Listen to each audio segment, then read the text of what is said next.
Hypothyroidism is a pathology characterized by insufficient production of thyroid hormones by the thyroid, a small butterfly-shaped gland located at the front of the neck, just below the Adam's apple.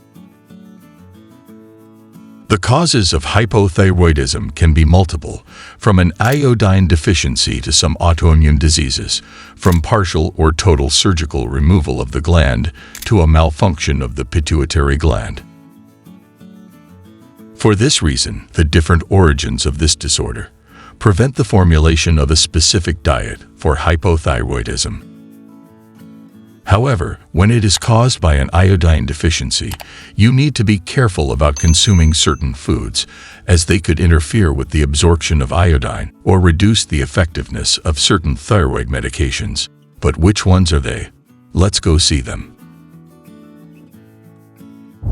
Cruciferous vegetables. Cruciferous vegetables are a large family of herbaceous plants, typical of the winter season, and their name comes from the characteristic cross-shaped arrangement of the four petals of their flowers. Rich in fiber, minerals, and vitamins essential for the health of the entire organism, cruciferous vegetables provide numerous health benefits. However, they belong to the so-called goitrogenic foods, foods that contain some substances capable of interfering with thyroid function, and in particular with iodine metabolism, an essential component of thyroid hormones. Among the main substances accused of having anti-thyroid effects, we find some sulfur compounds, such as glucosinolates and their derivatives. In the group of cruciferous vegetables, we find cabbage, cauliflower, broccoli, cabbage and turnip tops, but also arugula, radish, and mustard. A study conducted by some French researchers, in fact, has highlighted a possible interaction between iodine deficiency and a high consumption of cruciferous vegetables, since both variables reduce the absorption of this important mineral by the thyroid and may enhance thyroid stimulation by the TSH.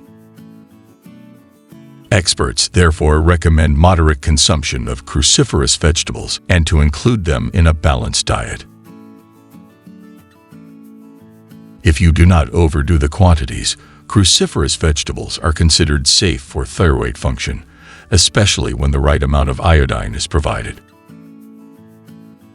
In addition, certain food preparation methods, such as washing, soaking, and especially boiling, have been shown to help reduce the content of goitrogenic compounds in foods. This is because they destroy some of the enzymes responsible for the release of certain substances, which could then interfere with the functioning of the thyroid gland. Soy. Soy is a plant native to East Asia, belonging to the legume family, the same family that includes beans, fava beans, chickpeas, peas, and lentils. Soy foods are a traditional staple in Asian diets, but due to their purported health benefits, they have become popular in other parts of the world in recent years, with particular interest among postmenopausal women. However, concerns have been raised that soy may interfere with thyroid health, particularly among individuals with compromised thyroid function, as well as hinder the absorption of synthetic thyroid hormone. A systematic review and meta-analysis of 18 clinical studies published in 2019 in the well-known scientific journal Nature has put the blame on soy isoflavones, a group of phytonutrient compounds with antioxidant action.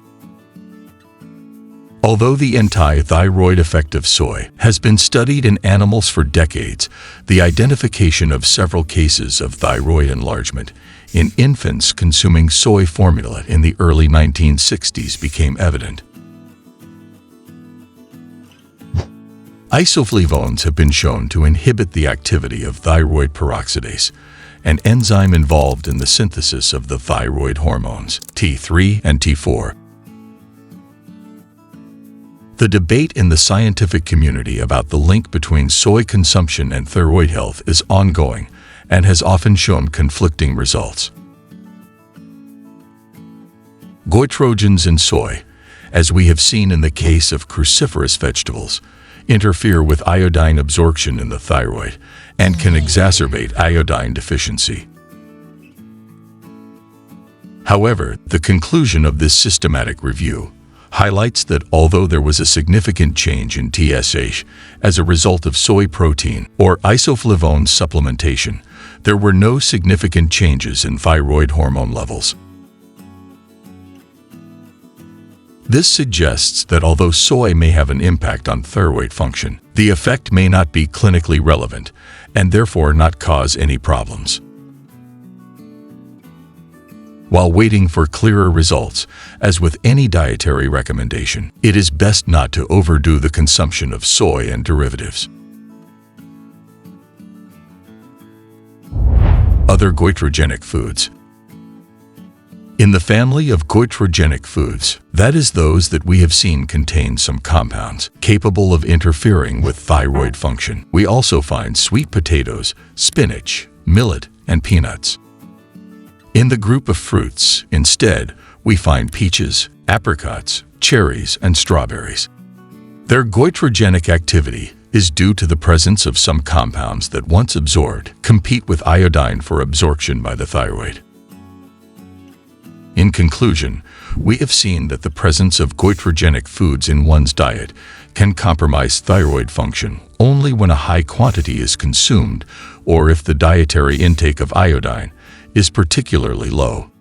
In the first case, it is sufficient to moderate the portions and try to consume them mainly cooked, as the heat destroys part of the goitrogenic compounds present in them. In the second case, however, it is a risk that can be easily avoided by consuming a sufficient quantity of iodized salt. We can find it especially in sea fish products, but we can also find it in eggs, milk, and meat, and in smaller quantities in fruit and vegetables. In general, the consumption of these goitrogenic foods is not problematic for most people with a healthy thyroid and an adequate iodine diet. However, for those who already have thyroid problems, such as patients with Hashimoto's thyroiditis, it may be advisable to limit the intake of these foods. However, the advice is always to consult a specialist or a nutritionist in order to receive a nutritional plan suitable for your medical condition. In the last video, which you can find by clicking here above instead, we saw what the initial signs and symptoms of hypothyroidism are.